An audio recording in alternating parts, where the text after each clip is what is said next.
Bom dia a todos. E aí, como estamos hoje? Alguma angústia? Muitas? Imagina, aqui só tem espírito evoluído, que ninguém tem motivos para angústias.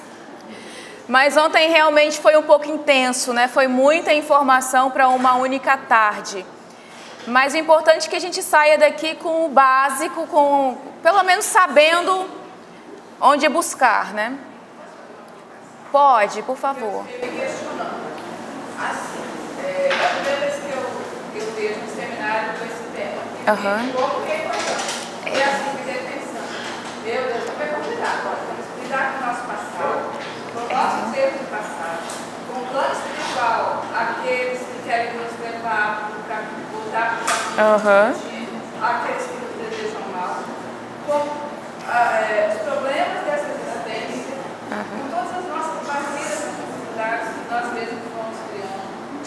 Eu vejo assim, é muito complicado você não ter nenhuma neurose, porque angústia, medo, às vezes momentos de tristeza. As ansiedades. É muito complexo.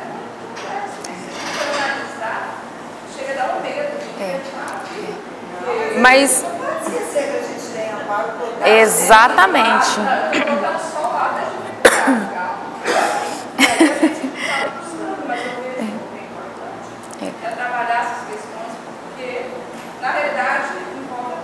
Exatamente.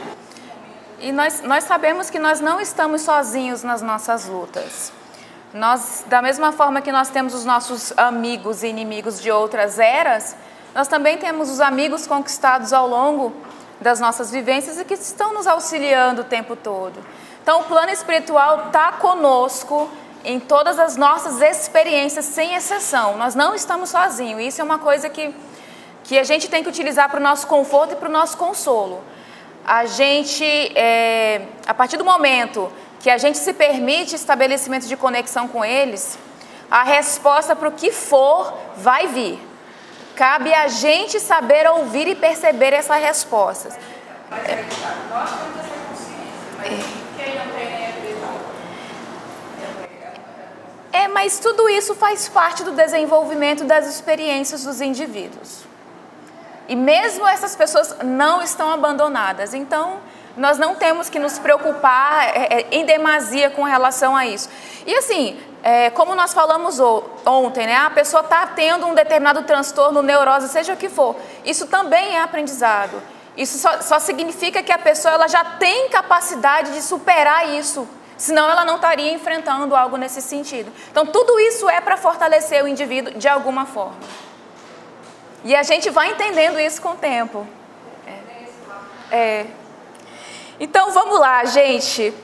Continuando com as nossas angústias e aprofundando um pouco mais sobre o que nós iniciamos ontem. A ideia agora é a gente discutir um pouco sobre como que nós devemos tratar. Seja nos nossos estudos, seja em palestras, por exemplo, seja em momentos em que nós somos convidados a trabalhar, como que nós devemos nos posicionar em relação a um tema tão complexo, tão delicado e tão sensível. Em primeiro lugar, não existe fórmula, não existe receita para isso. O que vai prevalecer basicamente é o nosso bom senso. Nosso bom senso vai determinar até onde a gente deve ir ou não. Mas a gente dá alguns indicativos para a gente poder se posicionar, enfim, poder tirar as nossas próprias conclusões. Nós pegamos lá no livro O Encontro Marcado do Emmanuel. O Emmanuel ele tem vários ensinamentos valiosíssimos para a gente. Nós somos colocados numa posição extremamente importante. A nossa responsabilidade em propagar o conhecimento espírita, a verdade espiritual é muito grande, é imenso. E nós temos que estar prontos, temos que estar preparados e cientes de que nós temos essa responsabilidade. Para que a gente faça isso de uma forma adequada em relação ao outro e, claro, também em relação a gente. Então, Emmanuel, ele vem lembrar que nós temos essa responsabilidade. E ele fala o seguinte para a gente: fala, sobretudo, compadecendo-te dos que te ouvem. Lembra-te de que muita vez te diriges a companheiros desfalecentes e fatigados. Muitos vieram de longe ou se afastaram de obrigações urgentes do lar, para receberem de ti um apontamento de bom ânimo que os ajude a suportar corajosamente o fardo de provações que ainda carregam. Isso acontece muito em palestras. As pessoas vão em palestras porque elas precisam ouvir algo de consolo, precisam ouvir algo que vai auxiliá-las a superar aquela dor naquele momento. E não raro essas pessoas que são encaminhadas para os nossos estudos e nós vamos lidar mais diretamente com ela. Então Emmanuel fala para a gente simplesmente, tenha paciência, tenha fé, compreenda a posição, a situação do outro, para que a gente saiba receber realmente com carinho, com amor, com caridade e buscar oferecer a eles o que eles realmente precisam. E isso é para todos os momentos de nossas vidas, dentro e fora da casa espírita. E às vezes isso acontece mais fora do que dentro da casa espírita, né, gente? Então, ele continua falando, o estudo e a propaganda de cunho espírita podem desempenhar papel significativo na prevenção ao suicídio, isso daí é ponto pacífico para a gente, ao proporcionar uma ampla gama de informações que revelam a natureza espiritual do ser humano, o objetivo da existência física, os fatores espirituais que explicam a origem do sofrimento humano, e os classifica a conta de desafios existenciais. A doutrina espírita traz para a gente motivos para continuar seguindo. Aquela pessoa que tem principalmente o comportamento psicótico do suicídio, o comportamento suicida, tendem a ser pessoas que não têm mais motivo para viver, elas estão desesperançadas, elas perderam o foco das suas vidas e não sabem onde buscar. Isso é muito comum entre pessoas com depressão, muitas vezes com transtorno bipolar, que levam a quadros de tentativas de suicídio. Então, mostrar para as pessoas que nós somos espíritos imortais, que nós vamos continuar depois da morte do corpo físico, que a vida continua, que a vida é eterna e que cada atitude, no sentido de levar ao suicídio, unicamente vai piorar a sua condição em termos de sofrimento, em termos de resgates posteriores. Essa verdade que a doutrina espírita nos traz é muito importante para a gente conseguir conscientizar essas pessoas que surgem ao nosso caminho. Conscientizar então que nós somos todos seres imortais. A gente brinca, né, no primeiro ano do ERG, né, vocês são espíritos ou vocês são corpo? Quem está começando geralmente erra essa resposta, né? As pessoas acham que são o corpo que tem espírito, quando na verdade é um espírito que tem um corpo. Isso é muito comum. Então, é importante que a gente tenha em mente o tamanho da nossa responsabilidade para que a gente possa então ter a preparação e os cuidados necessários. Então é isso que nós vamos ver daqui para frente. A OMS, a Organização Mundial de Saúde, fez uma publicação que foi replicada para vários países.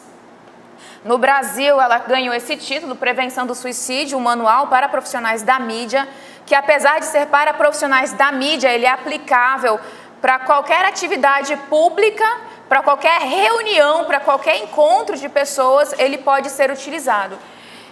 E nós pegamos um pouco dessas informações e fizemos algumas adaptações com a literatura espírita para ficar mais interessante e a compreensão para cada um de nós. Então, existe um programa acordado entre os países que fazem parte da Organização Mundial de Saúde de prevenção ao suicídio. E uma das ações do programa de prevenção ao suicídio é justamente a publicidade em termos de compartilhamento de informações sobre o assunto para enfrentamento do suicídio enquanto tabu. A questão a gente precisa falar disso. A gente precisa enfrentar isso, fazer realmente o enfrentamento desse problema, ao invés de fazer de conta que ele não está acontecendo, que foi a realidade nas últimas décadas. Enfrentar isso, admitir que isso existe para que a gente possa diminuir a sua ocorrência e, no caso, fazer a prevenção. Então, esse é um material muito interessante que seria interessante que todos pudessem ler com mais calma, porque tem muita coisa boa que nós podemos utilizar aí. Além disso, o André Trigueiro lançou um livro chamado Viver é a Melhor Opção, que é muito bom, é um estudo que ele fez em relação ao suicídio, e ele traz várias informações que são úteis para a gente, desde estatísticas a formas de lidar com essa questão antes e depois, porque depois do suicídio nós temos as famílias, amigos, pessoas próximas a esses indivíduos. Então, uma coisa muito importante que nos é trazida pela psicanálise e que está ressaltado na maioria desses documentos é um problema chamado efeito imitação, conhecido também como efeito Werther. Existem pesquisas, mas isso não é 100% comprovado, que quando nós temos um caso de suicídio noticiado, as pessoas imitam esse caso. E imitam por vários motivos. Às vezes a pessoa em estado de fragilidade viu a notícia de um caso, lá foi dito como que a pessoa realizou ou o suicídio ou a tentativa de suicídio, e aí ela meio que descobre que pode fazer também daquele jeito, já fragilizada, então ela pode realizar então o ato de tentativa de suicídio. E existem muitas pesquisas indicativas de que é bem provável que toda vez, ou em boa parte, em casos significativos de suicídio, as ocorrências de tentativa e de suicídio aumentem razoavelmente. E um desses casos foi justamente no lançamento da novela chamada Os Sofrimentos do Jovem Werther, que é do Goethe, ou Goethe, como vocês preferirem, alemão, que lançou esse livro em 1774. É uma história baseada na sua própria biografia. O escritor, ele trocou alguns personagens, mas no geral foi baseado na história de sofrimento, de amor que ele teve, e ele escreve então esse livro. Esse livro ele é uma série de cartas entre o personagem principal e um amigo dele, onde ele vai relatando os sentimentos e a sua vivência. E esse jovem, o jovem Werther, é um intelectual, um rapaz muito inteligente, de família aristocrata. Conhece certa vez uma moça chamada Charlotte, ou Lotte, se apaixona por ela. Mas essa moça ela já estava prometida em casamento para outro rapaz. Ela também se apaixona pelo Werther, e acaba que nós temos aí um amor, dito amor proibido. Ela, como já tinha esse compromisso, e até por uma questão cultural da época, ela tomou a decisão de realizar o que ela já tinha se comprometido e casa então com outro rapaz, o Albert. E o Werther, não suportando a situação, ele comete suicídio com um tiro na cabeça. Esse romance, essa obra, ela ganhou muito destaque por conta do conteúdo ser muito diferente daquilo que era lido naquele momento. O término com o suicídio chamou muita atenção. E esse livro ele foi traduzido para vários idiomas, ele se tornou assim um campeão de vendas. E em consequência, muito provavelmente em consequência do que é colocado no livro, aumentou-se o número de suicídio em vários países. Em alguns países esse livro foi proibido de circular, como uma tentativa de prevenir, foi proibido de circular. É claro que a gente não tem uma pesquisa que diga com certeza que isso aconteceu, mas há indicativos para isso e, portanto, a literatura da psicanálise, a literatura médica passou a chamar então de o efeito imitação ou efeito Werther por conta disso. Nós poderíamos citar o caso de Romeu e Julieta, que também segue nessa mesma linha. Alguns dizem que também teria tido aumento do caso de suicídio, mas aí nós temos menos informações ainda para utilizarmos. Mas o fato é que há uma relação muito grande com aquilo que é noticiado e aquilo que ocorre em consequência desses noticiamentos. Então, a televisão, ela influencia o comportamento suicida, né? A televisão de uma forma geral, novelas, filmes, enfim. O teatro também, apesar de ter poucas pesquisas sobre isso. Esses estudos demonstram que o aumento de suicídio se dá aproximadamente durante os 10 dias seguidos do noticiamento, da noticiação desse caso especificamente. Então, assim como na mídia impressa, histórias altamente veiculadas que aparecem em múltiplos programas, em múltiplos canais, parecem ser as de maior impacto. E entre elas, quando envolvem celebridades e principalmente envolvendo jovens. É provável que quando aquele ator, esqueci o nome dele agora, o Robin Williams, cometeu suicídio, também tem havido um aumento de cometimentos ao redor do mundo por conta de ser uma celebridade. Porque o que acontece é que esses casos acabam validando o desejo que a pessoa já tem. Ele fez. E isso chega a ser uma questão interessante de se analisar, porque ele fez o filme, de certa forma ele teve contato com essa realidade, mas isso não impediu que a depressão dele o levasse a cometer o suicídio. E assim, casos de celebridade acabam validando, porque foi uma celebridade. E a pessoa que chega no estado de depressão muito grande, ela precisa muitas vezes da validação, e isso geralmente é inconsciente. E na busca dessa validação, ou às vezes na busca de tentar impactar a família, alguém, o namorado, a namorada, o esposo, a esposa, depois de um rompimento, acha que nem que seja com o suicídio para gerar a culpa no outro, nem que seja assim, valida então a sua própria atitude. E a pessoa muitas vezes acaba chegando a algo tão extremo desse tipo. Então, de modo geral, existe evidência suficiente para sugerir que algumas formas de noticiário e coberturas televisivas de suicídios dos mais diversos tipos associam-se a um excesso de suicídios estatisticamente significativos.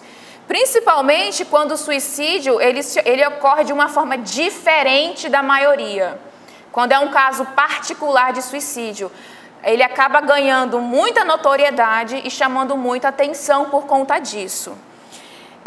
As pesquisas dizem que quanto mais for noticiado o mesmo caso, mais ele gera impacto nas pessoas de forma geral, inclusive em relação ao suicídio. Wagner, se você quiser falar, você pode comentar. Sobre o caso dos famosos, quando eles cometem suicídio, o que vai na cabeça do jovem essa pessoa é rica, é bonita, é famosa, ela tem tudo e a vida dela não vale a pena e ela comete suicídio. Imagina. E eu. Então, a mídia, a ideia é noticia o caso de suicídio e em seguida chama os especialistas para comentarem. Fulano de tal cometeu suicídio, vamos ouvir o terapeuta para falar sobre o suicídio. E aí esse profissional vai falar para quem está em casa ouvindo das dores que o suicídio causa à família, da rede de prevenção e de apoio a quem tem vontade de acabar com a própria vida. A simples noticiação ela é irresponsável. Então a mídia tem que ter esse cuidado de trazer pessoas que esclareçam para quem está assistindo a respeito do problema.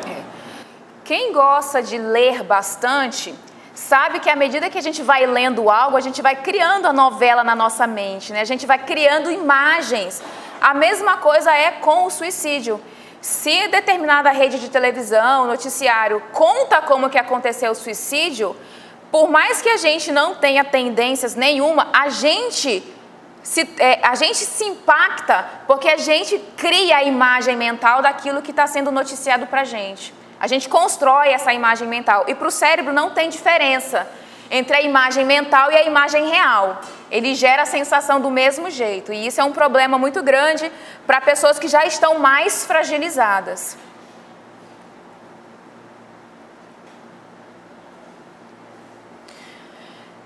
Então, o que a gente deve e o que a gente não deve fazer? Lembrando, nada disso aqui é absoluto. O interessante é que o bom senso de cada um determine como que seja a melhor forma de agir. Mas algumas coisas são interessantes. Algumas expressões como epidemia de suicídio não é interessante dizer, utilizar. No estudo, no noticiário, numa palestra, seja onde for. Dizer coisas como o lugar com mais alta taxa de suicídio do mundo. Gente, vocês imaginam que sai uma notícia do tipo Porto Velho ou Ji-Paraná é a cidade que tem maior taxa de suicídio do planeta. Aí tem ali uma pessoa com fragilidade, ela vai pensar, bom, se aqui é o lugar com a maior taxa de suicídio do planeta, então estou no lugar certo. Minha vez chegou, tal, faço parte, nem que seja das estatísticas de maior número de suicídio. Gente, pode parecer absurdo, mas para a mente que está fragilizada, tem lógica. Essa que é a questão. Então, essas coisas chamam a atenção e validam os comportamentos. A questão é essa. Tudo que a gente vai dizer vai validar ou não o comportamento de uma pessoa fragilizada com tendência ao suicídio. Não se deve deixar a palavra suicídio aparecer como sinônimo de êxito, nem saída, nem opção, nem solução. A pessoa cometeu suicídio com êxito. É estranho dizer isso, né? A pessoa cometeu suicídio com sucesso. Sucesso. É interessante a gente dizer apenas que a pessoa cometeu suicídio. Apenas que a pessoa cometeu autoextermínio. Mas não adjetivar esse suicídio para a gente não dar essas características. Ou, por exemplo, falar, depois de tantos anos doente, cometeu suicídio para fugir da dor. Para quem está ouvindo falar, opa, esse é o caminho, então a gente tem que tomar esse cuidado. A gente não pode relacionar nenhum tipo de violência com o suicídio. Que a pessoa pode achar que se sofreu uma violência, então a saída vai ser o suicídio. Qualquer tipo de violência. Abandonar teses que explicam o comportamento suicida como uma resposta às mudanças culturais ou à degradação da sociedade. Isso é muito perigoso. Se a gente fala assim, a pessoa está cometendo suicídio porque a gente está passando por uma transição planetária. O planeta está saindo de provas e expiações, saindo para regeneração, a pessoa vê que não tem mais nenhuma outra saída, então ela vai cometer o suicídio. Quando a gente cria teses de que é cultural, de que é histórico, a gente só está fazendo pegar o problema e colocar para fora. A gente está dizendo que o problema não é o indivíduo, que não se refere a ele, mas a uma questão cultural que fez com que ele cometesse o suicídio. Quando, na verdade, o suicídio é algo extremamente complexo. Vários fatores ao longo de uma vida inteira podem influenciar uma pessoa para que ela tenha uma conduta que a leve ao autoextermínio. Então não é correto a gente dizer que é a cultura da sociedade, que são mudanças culturais, porque a gente tira o foco do indivíduo. A sociedade não pode perder o foco, mas esse foco é mais individual do que realmente coletivo. A gente não pode deixar de focar no indivíduo. A gente faz um trabalho de prevenção que é coletiva, como hoje a gente está fazendo, mas o foco é no indivíduo. A gente não pode despersonalizar o indivíduo que tenha fragilidades em relação a isso. Não utilizar fotografias do falecido. Gente, eu acho que isso é de bom tom. Geralmente, quando a polícia vai fazer o atendimento de alguém que cometeu suicídio, eles têm que tirar fotografia. Eles fotografam porque é uma cena de crime que precisa ser investigada, mesmo que se saiba que ali foi cometido um suicídio. Eles vão fotografar porque faz parte do trabalho deles. Às vezes, essas fotos vazam. E às vezes até jornalista, tentando algum tipo de sensacionalismo, faz isso. Amigos meus já receberam fotos de pessoas conhecidas, próximas, que cometeram suicídio e correram para me mostrar. Você quer ver? Eu disse, não, eu não quero ver. Porque... Muito, demais. Porque assim, é um desrespeito com a pessoa, é um desrespeito com a família da pessoa, e a gente não precisa guardar a lembrança daquela pessoa em uma situação tão triste. Não precisa. Mas a gente gosta, né? A gente gosta desse tipo de coisa. Infelizmente, as pessoas, elas compartilham, então a gente precisa evitar. E se chegar pra gente esse tipo de coisa, a gente precisa avisar para a pessoa que isso gera uma exposição desnecessária para todas as pessoas envolvidas. Nós não podemos esquecer que as famílias dessas pessoas sofrem e sofrem muito. Não é só o indivíduo que cometeu o suicídio ou a tentativa. Muito cuidado com comentários e exibição de vídeos e programas televisivos. É interessante, toda vez que a gente vai utilizar um material televisivo, a gente assista primeiro, né? A gente vai ver primeiro antes de utilizar no estudo para ter certeza que ali não tem nada que desabone aquilo que a gente está tentando trabalhar com o grupo. E principalmente se for relacionado ao suicídio. Nada que tenha muito detalhe de como que aconteceu o suicídio é interessante compartilhar, de forma alguma. O Wagner falou exemplo ontem, que foi publicado via WhatsApp, ensinando a fazer a corda para a pessoa se enforcar. Eu recebi isso no meu WhatsApp particular, gente. Foi assim, foi muito exagerado isso. Então a gente precisa tomar cuidado demais com esse tipo de coisa. E aí os casos que vocês já conhecem com certeza, o caso do jogo da baleia azul, enfim, a série de TV, As 3 Razões do Porquê, que foi um caso de suicídio, que a menina, a série vai contando, cada episódio vai contando algo diferente em relação ao que aconteceu com essa menina. É muito complicado a gente usar esses casos, a gente precisa ter muita ciência do grupo com quem nós estamos lidando para saber que eles estão prontos para trabalhar isso, por conta da forma que eles vão interpretar. Esses dias chegou para mim, Facebook, a maioria deve conhecer o Facebook aqui. O Facebook tem uma ferramenta muito interessante de denúncia a casos suspeitos de suicídio. Eu não sei se vocês sabem disso. Quando tem alguma mensagem que nós não concordamos, tem um ponto lá que a gente clica em cima e o Facebook pergunta se a gente quer denunciar essa pessoa. Então, se a pessoa escreveu alguma coisa pornográfica, agressiva, violenta, a gente pode ir lá e denunciar. Eu já fiz o teste e funciona. E o Facebook ele adicionou nesse mesmo botão casos que você suspeita que a pessoa demonstra tentativas ou indicativos de que ela possa cometer o suicídio. Então, a gente pode avisar para o Facebook, se você viu algum comentário estranho, você avisa para o Facebook e o Facebook já tem uma equipe, pessoas voluntárias que fazem um treinamento e a pessoa recebe um telefonema, uma ligação para tratar daquele problema. Mas e o Facebook começa a jogar na página da pessoa várias informações. Mas o Facebook criou outra coisa que eu achei muito perigoso. Isso é bem recente, eu não sei se o Wagner chegou a ver. Tem uma moça que cometeu suicídio há alguns anos atrás, porque o namorado filmou eles tendo uma relação sexual, jogou na mídia, ela não suportou e cometeu o suicídio. Aí o Facebook criou uma página para ela. Nessa página você pode conversar com essa moça. Claro que não é com a moça, é um programa que foi configurado para conversar com você como se fosse essa moça. E ela quer cometer suicídio. E você tem que conversar com a pessoa para convencê-la de não cometer o suicídio. Gente, isso é muito perigoso. E pelos relatos que eu vi, dificilmente alguém consegue convencer a moça a não cometer o suicídio. E sem contar no efeito contrário, que pessoas começam a acelerar para ela cometer. Para incentivá-la ao suicídio. Pois é. Então, é muito perigoso esse tipo de circunstância. É bom a gente estar atento com relação a isso.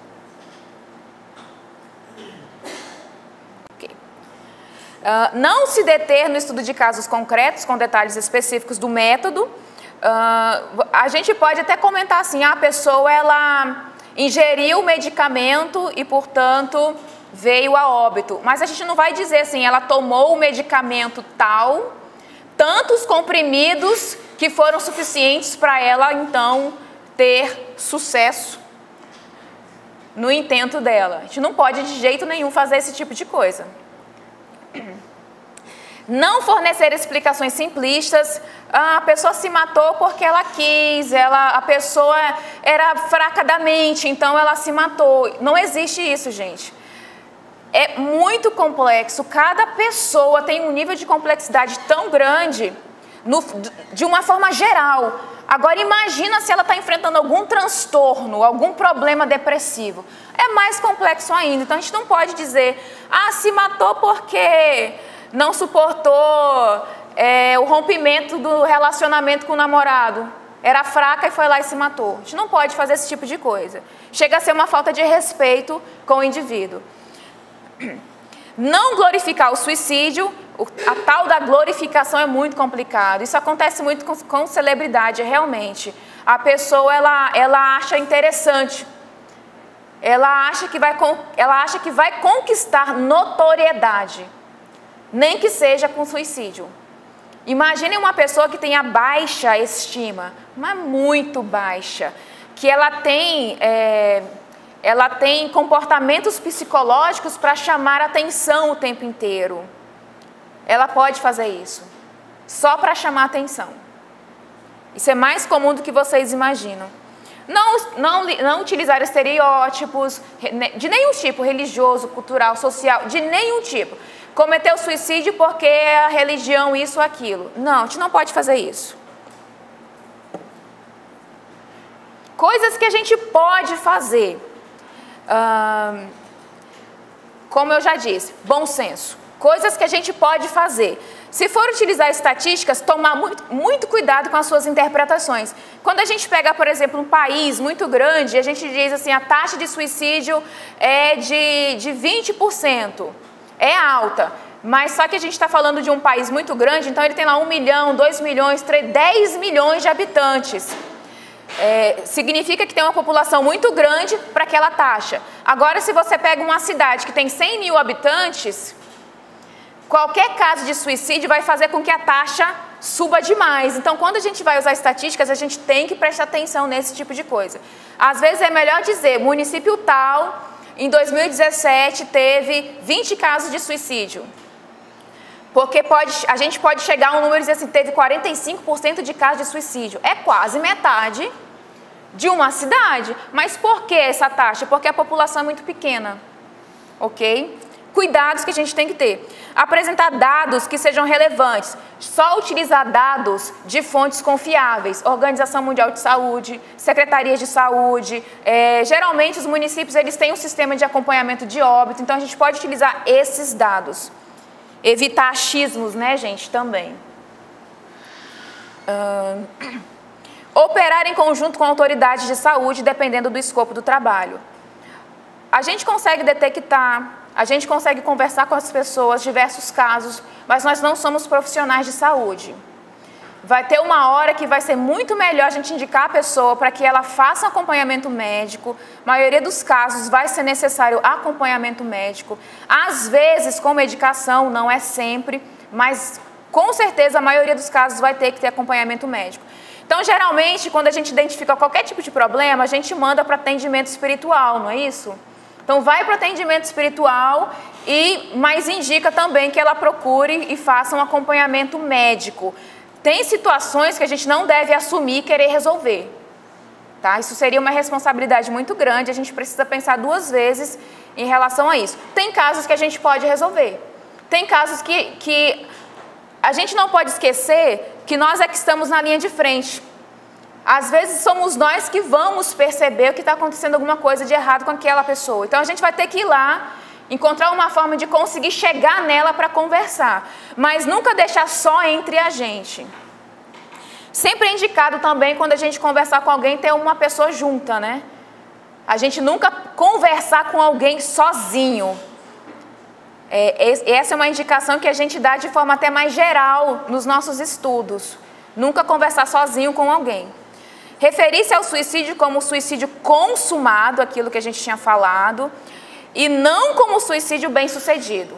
Nunca utilizar essa expressão.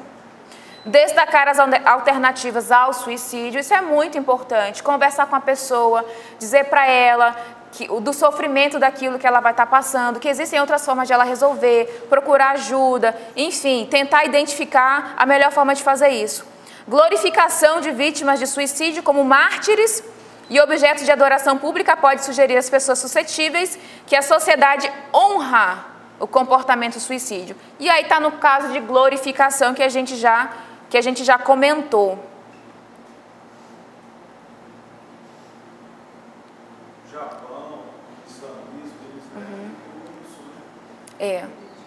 Mas mesmo nesses casos, a gente tem que tomar cuidado com as informações que a gente vai trazer. A gente tem que evitar atribuir culpas, isso é muito importante. Gente, criar o estigma de que a pessoa é covarde. Ela cometeu suicídio porque ela é covarde.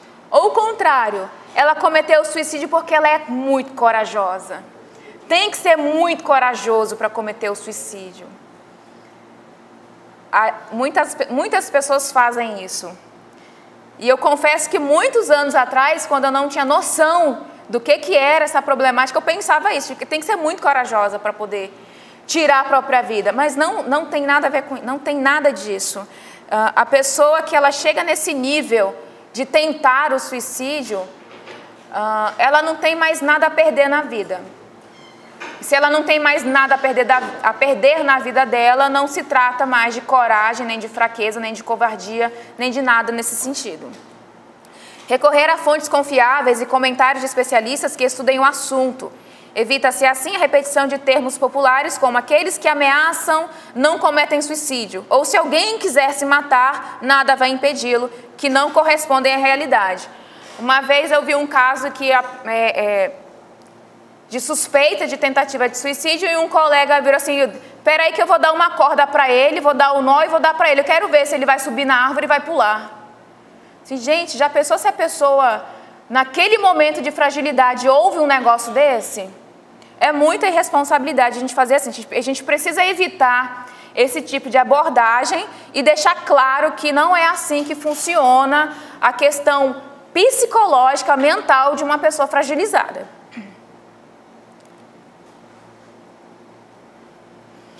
Mostrar indicadores de riscos e sinais de alerta sobre o comportamento suicida. Tudo aquilo que a gente falou na tarde de ontem, sobre transtornos, sobre como a gente identificar as inquietações, são fatores que podem chamar a nossa atenção para casos específicos. Quanto mais contato nós tivermos com aquelas pessoas que fazem parte do nosso grupo de estudo, mais fácil vai ser para a gente perceber que ela está tendo um comportamento fora do seu padrão. Então, dar visibilidade à relação que existe entre suicídio e transtornos mentais, principalmente depressão e alcoolismo. Lembrando que também tem transtornos que levam à depressão, que levam à utilização de drogas ilícitas e alcoolismo, tá, gente? Geralmente, os casos de suicídio, eles estão relacionados ou ao transtorno ou à utilização de algum tipo de droga ilícita. Tudo bem, gente?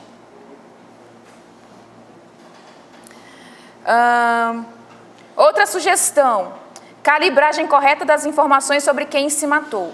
É comum publicar os depoimentos de parentes e amigos que enaltecem aspectos positivos de quem se matou. O suicídio pode parecer atraente para pessoas vulneráveis. Depois que a pessoa desencarna, ela fica boazinha, né? Fulano era tão gente boa, era tão legal, né? A gente já ouviu essas coisas. A pessoa desencarna, tem a morte do corpo físico e de repente ela era uma pessoa maravilhosa, era um exemplo de mãe, era um exemplo de filho, de marido, de esposa, mas cometeu o suicídio. Tipo, ela era tudo isso, mas cometeu o suicídio. Se ela cometeu o suicídio é porque havia uma fragilidade. Simples assim. Tinha uma fragilidade. Que fragilidade que era essa? Muito complexa, como nós já repetimos aqui várias e várias vezes desde ontem. Então a gente precisa tomar cuidado com esse tipo de informação. Se a gente for publicar alguma coisa, por exemplo, em Facebook, em mídias sociais, é interessante a gente perguntar para a família primeiro. Porque a gente está expondo demais utilizar a imagem de uma pessoa, expõe demais os seus familiares. Se você vai utilizar no estudo, não é legal utilizar casos desse tipo, e se for utilizar, ter muito cuidado na forma como isso vai ser realizado. A descrição das consequências físicas e espirituais, das tentativas de suicídio não fatais, dano cerebral, paralisia, pode funcionar como um fator de dissuasão. A maioria das tentativas de suicídio, nós não temos o suicídio, mas existem as consequências dessa tentativa de suicídio. Algumas pessoas cortam o pulso, os braços, e se tiver o tratamento adequado a tempo, o atendimento médico a tempo, esse é um dano mais psicológico do que físico. Mas se a pessoa tomar uma determinada medicação, se a pessoa utilizar, por exemplo, arma de fogo, arma branca, e gerar machucados, muitas vezes, que não serão mais revertidos. A pessoa dá um tiro nela própria e ela não soube fazer isso com sucesso e acaba gerando uma deficiência, seja mental, seja de movimentos, que além do sofrimento que ela teve para chegar na sua tentativa de suicídio, ao não conseguir o suicídio, ainda vai ter que conviver com a consequência daquela tentativa. Ou seja, é no mínimo sofrimento dobrado para esse indivíduo. É preciso que as pessoas tenham clareza disso. Mas não é para dizer para as pessoas elas acertarem de primeira não, tá, gente? É para a gente evitar, para deixar a pessoa ter medo de fazer isso. Dentro dessa abordagem, diga. Nós, enquanto acolhedores, ou trabalhadores de determinado momento, com pessoas que apresentam sintomas, temos inicialmente, pelo conhecimento espírita, a condição de mostrar a ele que, vamos dizer assim, primeiro, você não morre. Exatamente, Né? exatamente. Esse é o primeiro passo. Mas a gente tem o hábito, em decorrência de saber do quanto é danoso, do quanto é contra a lei de Deus, de querer imputar a ele o conhecimento dessa realidade. Certo. Aí fica a pergunta, como fazer?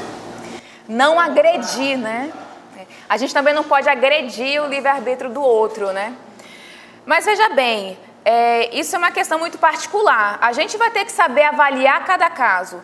Se uma pessoa está num nível que a gente vê que realmente a fragilidade dela é grave, a gente vai ter que intervir. De alguma forma a gente vai ter que intervir.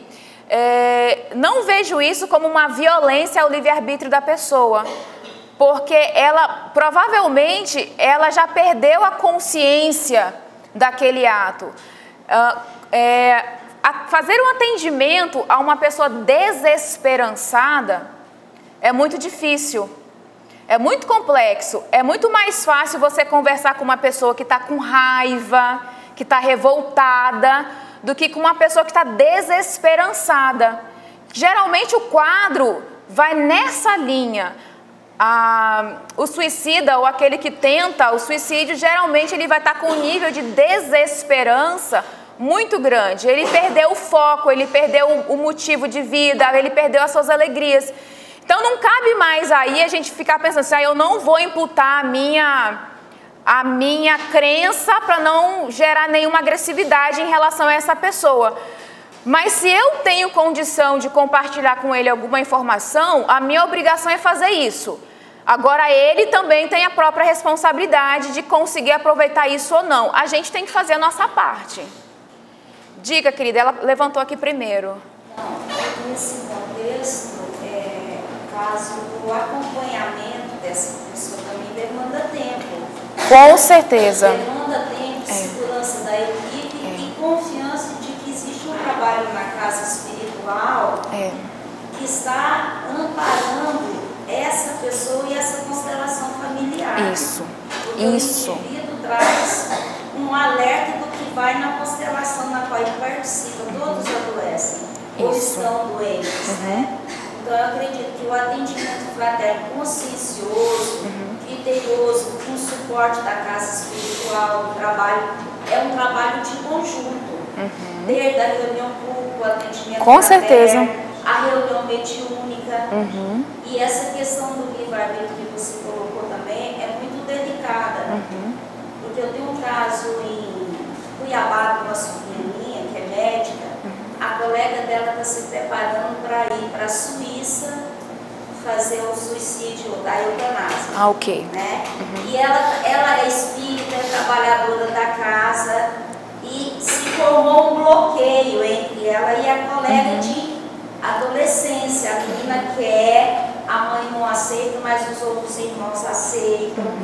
Então ela estava muito aflita. E lá em Cuiabá, o trabalho mediúnico orientou para ela o seguinte: estamos fazendo tudo o que é possível, mas existe o livre-arbítrio e o comprometimento de toda essa família em questões de base religiosa, base moral. Existe um porquê desse quadro na família. Então vamos orar, confiar e fazer a nossa parte. Agora, você não pode obrigar a pessoa. Exatamente. Ela tem uma doença degenerativa, há 4 anos, ela está muito grave, ela ficou na UTI quase 1 ano, fez tracostomia. Então, ela consciencialmente, ela não está tendo noção da gravidade do que ela está optando, né? E está orando, está fazendo tudo o que pode, mas é o que você falou. E até que ponto nós podemos... A gente não tem como resolver o problema do outro. Não tem. E não só em relação a tentativas de suicídio, de forma geral. A gente não tem como fazer pelo outro. A gente faz a nossa parte e ora para que a gente consiga algum resultado que seja efetivo. Você tinha levantado a mão também, é sobre isso, né? Mais ou menos sobre isso mesmo, porque assim, às vezes a gente acontece ver casos fora do meio espírita, da pessoa que está dando esses sinais de cometimento do suicídio. Seria interessante, no caso, a gente poder ir até assim, se a gente conhece, só conhecido, né? Ir até essa pessoa e procurar entender o que está levando ela a essa tentativa? A questão é, você tem abertura de chegar até essa pessoa? Se não tem abertura de chegar até essa pessoa, aí você vai estar fazendo uma violação em relação a ela. Se tiver possibilidade, eu acredito que o que está em nossas possibilidades, a gente deve fazer. Mas eu acho que esse seu caso ele é mais difícil de você conseguir atingir um resultado positivo. Porque por mais que você perceba que tem, é muito difícil você chegar nessa pessoa. Se você tiver a possibilidade de conversar com um familiar dela, com alguém que você possa alertar, seria interessante. A gente nunca pode esquecer desse lado. A gente vai tratar no próximo, né? E quando a gente conhece a pessoa? O Valden acabou de me lembrar, a gente vai tratar também disso, como que a gente vai direcionar a pessoa. Tudo aquilo que a gente passa em relação ao nosso comportamento dentro do eixo das palestras, ele vai se aplicar para outras questões que envolvem a nossa vida. Inclusive, casos que a gente percebe no trabalho, por exemplo. Né? Tudo que a gente puder perceber, a gente vai poder fazer. Mas lembrando, como ela falou ali, né? Tudo que a gente vai fazer cabe a nós. A gente nunca vai poder forçar o outro, porque a gente não pode fazer pelo outro. Tá? Diga, querida. Então, esse é um problema muito sério e muito delicado mesmo. No meu caso, eu tive uma amiga que ela foi 4 vezes na tentativa de suicídio e na 5ª vez se foi. Então a gente era muito amiga, conversava, ela chamou a atenção de toda forma possível e a gente conversava, então a gente tinha uma intimidade muito forte.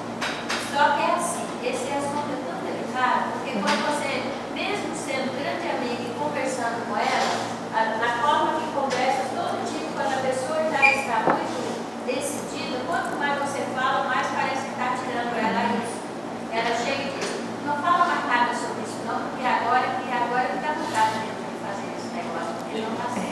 Então é muito sério isso daí, né? Mas a gente não sabe como lidar com isso, porque se ficar perto, a coisa é assim. Você tem um amigo, aí você descobre que o amigo está com cirrose. Faz o quê? Manda, médico, aconselha a procurar um profissional da área.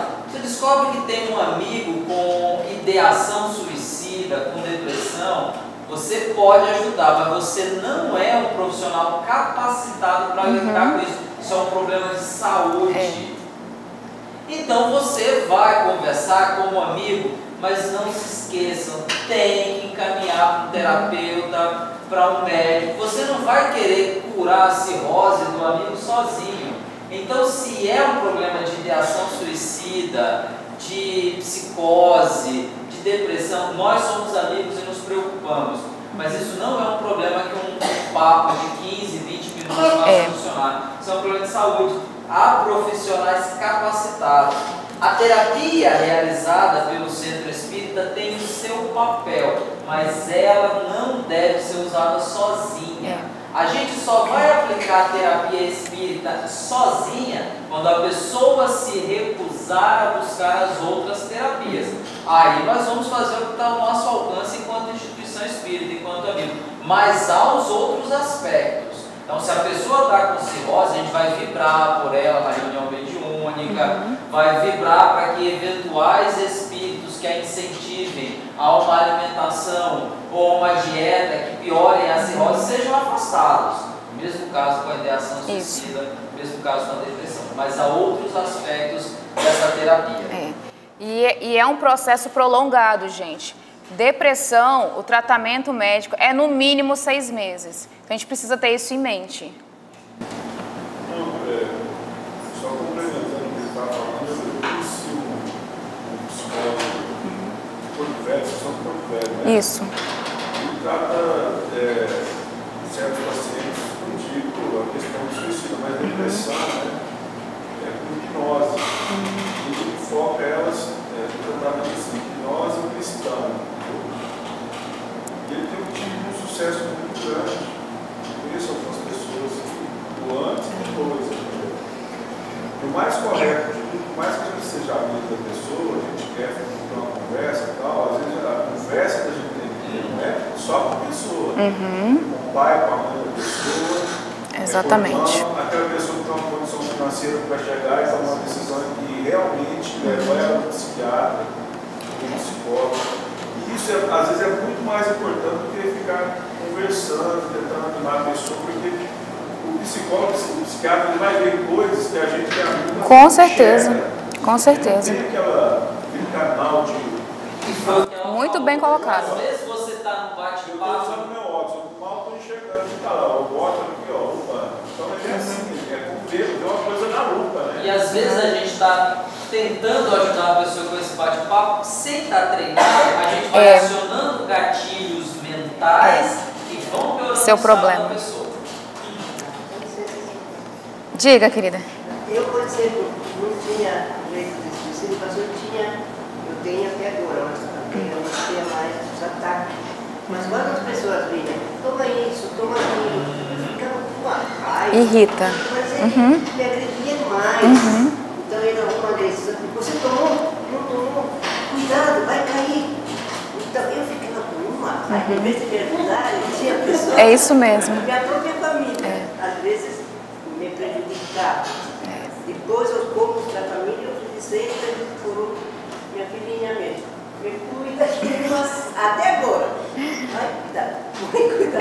Mas eu entendo, porque ela me viu desde pequena. Mas também agora eu entendo, mas antes eu não entendia, porque também estava assim, doente, né? Então, olha aí. Pois é. Olha aí, gente. Dando continuidade, né? Quando não se conhece o histórico dos ouvintes, a gente deve tomar muito cuidado. Isso é para palestra, para estudo, para tudo. Saber bem com quem nós estamos lidando para poder escolher bem os nossos exemplos. Deve-se deixar absolutamente claro que a assistência espiritual não faltará a ninguém. Independentemente do caso, é espírita, não é espírita, evangélico, não interessa. Todos temos atendimento espiritual naquilo que nos é necessário. O suicídio não deve ser mostrado como algo inexplicável ou de uma maneira simplista. Ele nunca é resultado de um evento ou fator único. Nós já comentamos esse ponto. Normalmente sua causa é uma interação complexa de vários fatores.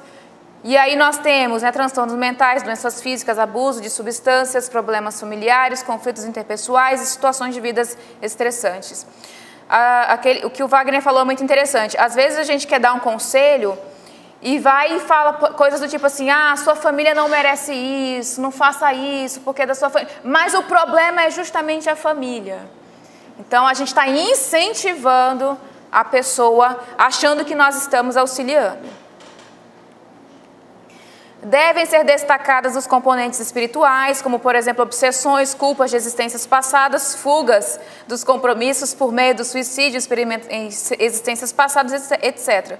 Como componente de um conjunto de fatores complexos. A nossa amiga no começo falou exatamente isso, né? Nós somos o conjunto de tanta coisa, como lidar no meio desse complexo que nós somos, né? A gente não consegue identificar nem aquilo que a gente sente direito. Muitas vezes a gente não sabe dizer o que eu estou sentindo. Imagina o restante, né? Mas é importante a gente ter ciência, então, que a obsessão ela pode estar presente e poder fazer o encaminhamento correto em relação a esse ponto também. Diga. Mas eu sempre sou da opinião, e acho que as pessoas são tentar viver uma coisa clínica, porque às vezes pode ter alguma coisa que a pessoa está preparada para lidar com aquilo também. Como a gente falou ontem, existem situações que a depressão ela é um sintoma de uma determinada patologia. Então, quando você trata a patologia, cessa a depressão e vai, em tese, vai cessar tudo aquilo que está relacionado àquela depressão. Então, é importante. O Wagner vai falar mais sobre isso, mas, no geral, a gente vai fazer o encaminhamento espiritual e o terapêutico. Nunca só um.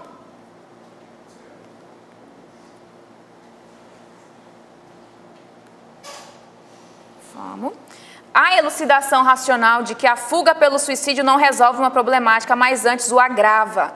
As dolorosas consequências na vida espiritual e nas existências futuras também podem funcionar como poderoso fator de dissuasão.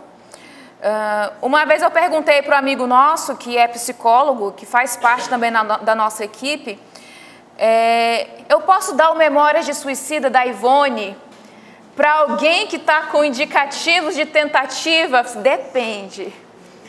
Se a pessoa está no começo, às vezes a gente vai dar um livro desse e ela vai se assustar.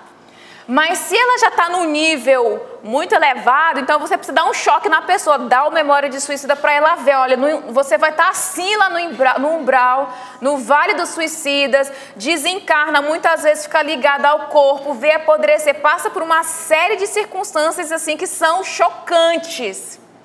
Então, o Memória de Suicida é uma obra muito interessante a nível de esclarecimento para a pessoa e para a gente ter fundamento para poder também discutir sobre isso. Então, o nosso amigo que é psicólogo falou que a gente pode usar o Memórias do Suicídio para casos específicos. A gente não pode esquecer a amorosidade, né, gente? Vamos tratar com amorosidade primeiro. Apresentar modelos positivos. É importante abrir espaço para os exemplos de superação. Gente que procurou ajuda e conseguiu vencer o desespero ou estados de perturbação. Mostrar para as pessoas que os sofrimentos eles fazem parte da encarnação. Mostrar para as pessoas que o sofrimento ele é uma forma de aprendizado, que muitas vezes a gente aqui está encarando como sofrimento. É claro que existem casos mais graves, menos graves, e a gente precisa saber dosar isso. Mas mostrar que toda problemática existencial tem uma solução. Às vezes é rápido, às vezes não é. Às vezes vai demorar anos para conseguir resolver. Mas é preciso ter em mente que a solução ela existe e a pessoa precisa ter paciência para poder aguardar essa solução. E os casos positivos são interessantes para isso. Para a pessoa ver, olha, superou, conseguiu, passou por isso. Ontem alguém comentou lá, o padre Marcelo Rossi, superou a depressão. Ótimo, legal. Isso é bacana de a gente poder mostrar e discutir com as pessoas. Diga, querida.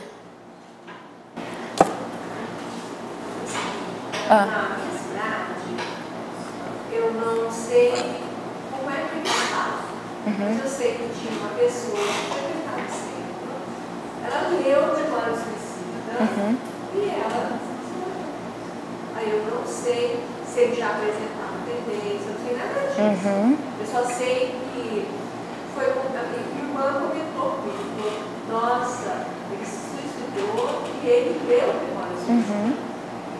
Então, não sei. O conhecimento espiritual, o fato de a pessoa ter conhecimento das verdades espirituais não vai impedir necessariamente que ela cometa qualquer ato na vida dela. O fato dele ter lido não quer dizer que ele absorveu isso. Exatamente, exatamente. Eu levei todo o meu tempo. Às vezes, né? Eu levei uns 40 anos para conseguir ler o Memória de Suicídio. Eu li em 3 etapas. Ele é muito forte. Eu li uma etapa, li a segunda e terminei a última aqui com muito sofrimento. Às vezes a pessoa em depressão não tem muita vontade de ter também. É difícil. É difícil você estimular uma pessoa com depressão. Mas o fato de a pessoa ter conhecimento sobre a doutrina espírita, sobre as verdades espirituais, não é garantia. Até porque, às vezes, a pessoa ela entende intelectualmente, mas não acredita, ela não vivencia. Então, é muito relativo a gente utilizar isso como qualquer tipo de justificativa para o indivíduo. Fornecer, então, informações sobre números de telefones, endereços. O Wagner vai falar para a gente para onde que a gente pode encaminhar a pessoa. Sugerir leituras de boas obras, e aí a gente colocou aí confiáveis, né, de preferência obras que a gente conhece para que a pessoa possa ter leituras agradáveis. As obras do André Luiz são muito boas para a pessoa ter conhecimento da verdade espiritual, do plano espiritual. São obras que elas não são chocantes, mas que trazem a iluminação necessária para o indivíduo. Acompanhamentos dentro do grupo de estudo. Se eu não me engano, aqui em Ji-Paraná tem também o Joana de Ângeles, não é isso? Acho que é Ji-Paraná que tem. Então, esses tipos de grupos que permitem a discussão, onde a pessoa ela pode colocar também um pouco da sua experiência, eles são interessantes para ajudar na recuperação deles. Informar as terapias disponíveis na casa espírita. É importante também deixar muito claro que tais terapias não devem prescindir do tratamento médico. Oferecer sempre o engajamento do trabalho pelo próximo, a busca do equilíbrio pela substituição dos maus hábitos, pela adoção e manutenção dos bons hábitos, leituras, músicas, prece, meditação, como mecanismos efetivos para o tratamento da depressão e dos distúrbios. A pessoa está depressiva, a tendência é ela se isolar, se manter em casa, se manter longe das pessoas, ela para de se envolver. Às vezes a pessoa para, inclusive, de ir para o trabalho em determinadas circunstâncias. Ela vai se isolando cada vez mais. Então, conseguir fazer com que essa pessoa ela tenha envolvimento com outros grupos é muito interessante. E se ela fizer, então, trabalhos de caridade, se envolver e ver a dor do outro, perceber que ela não é a única pessoa que tem sofrimentos e que, às vezes, outras pessoas têm muito mais sofrimentos do que ela, é interessante para que ela possa compreender melhor a sua própria situação. Mostrar para ela o outro é interessante para que ela possa se compreender. Eu sempre de valorização da vida, que eu não sei se tem isso. Mas você pode ligar, a pessoa isso. vai te atender, vai conversar com uma pessoa que está com a ideação suicida, né? Isso. É legal também ressaltar.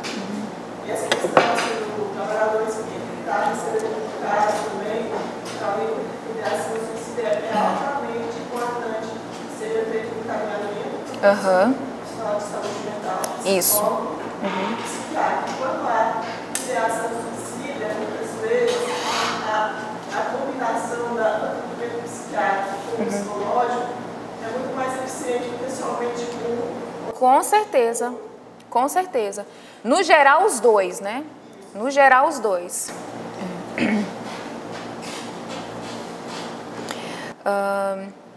O livro Seara dos Médiuns, o Emmanuel, ele vem trazer também uma mensagem muito interessante para nós. Ele fala que se fosses, isso é para a gente, enquanto trabalhador, se fosses a pessoa desesperada nas últimas fronteiras da resistência, à beira do suicídio ou do crime, revelarias reconhecimento profundo a quem te desse a frase de apaziguamento sustentando-te a queda. Esse capítulo, ele é o capítulo número 70 desse livro, A Seara dos Médiuns. E o que o Emmanuel está convidando a gente aqui é a gente se colocar na posição do outro. Se fosse a gente com depressão, se fosse a gente com ideação suicida, se fosse a gente com determinado transtorno, se fosse a gente com alguma dificuldade, se fosse a gente com tentativa de suicídio e naquele momento exato surgisse alguém que estendesse a mão, a gente ia saber valorizar essa pessoa. E às vezes essa pessoa é a gente, é isso que o Emmanuel está falando. Às vezes nós somos essa pessoa. Só para a gente não fazer de conta que não viu, tá? Outro dia uma pessoa me procurou para conversar sobre um caso de um suicídio que aconteceu, que o amigo mandou uma mensagem para ele, na hora ele não deu atenção, não conversou com a pessoa e horas depois a pessoa cometeu o suicídio. E aí, obviamente, mexeu com a cabeça, a culpa foi minha, porque eu não foi culpa dele, obviamente que não foi culpa dele. Ele não tinha como imaginar que o quadro era aquele, ele não sabia o que estava acontecendo. Mas uma vez que a gente tem essa consciência, se a gente puder ajudar, é uma tarefa que nós temos que cumprir. Você quer falar, Wagner? Ah, tá. O orador é responsável pelas imagens mentais que plasme nas mentes que o ouvem. Comentário desairoso desencadeia a perturbação. Então, a gente precisa ter muito cuidado de como que a gente se reporta às pessoas, dentro do grupo, dentro do nosso estudo, nas palestras que a gente estiver trabalhando, em qualquer trabalho que nós estivermos realizando, porque nós somos, sim, responsáveis por tudo aquilo que a gente transmite. E como que a gente transmite? A gente não é responsável pelo que a pessoa recebe, mas a gente é responsável pelo que a gente transmite para elas. Purificar quando não se puder abolir o teor dos anúncios. A imprensa espírita cristã representa um veículo de disseminação da verdade e do bem. Se a gente vai ter que utilizar um caso de suicídio, por exemplo, vamos fazer isso da melhor forma possível. Purificar, se a gente não puder evitar, se a gente não puder eliminar esse tipo de problema. Prevenir é a nossa função, né, gente? O pensamento correto sofre influência da forma errônea porque é veiculado. A boca invigilante, muitas vezes discorrendo sobre o amor, condena e fere. A gente acha que está fazendo uma coisa boa, né? Mas a gente está colocando um dedo na ferida do outro de forma irresponsável. Eu já assisti uma palestra que falava sobre o suicídio. Eu acho, igual você está falando, o orador, né? Pessoas aqui. Então a gente tem que imaginar que pode ter alguém ali que já tentou, pode ter pais que os filhos se suicidaram. E eu lembro que o orador na época falou uma coisa, as pessoas se levantaram. Nossa. Então, por que é triste? Igual você falou, ele foi um fraco. Do pai e a mãe escutar, ou se você já tentou, então isso que você está falando é fantástico, porque a gente tem que tomar muito cuidado ainda mais. A gente não pode perder a caridade na hora de falar. Porque a gente não sabe quem está assistindo. Às vezes a gente sabe de uma determinada verdade e quer impor essa verdade. Mas a gente não pode esquecer que a gente não deve perder a caridade na hora de colocar a verdade para o indivíduo, seja ela qual for.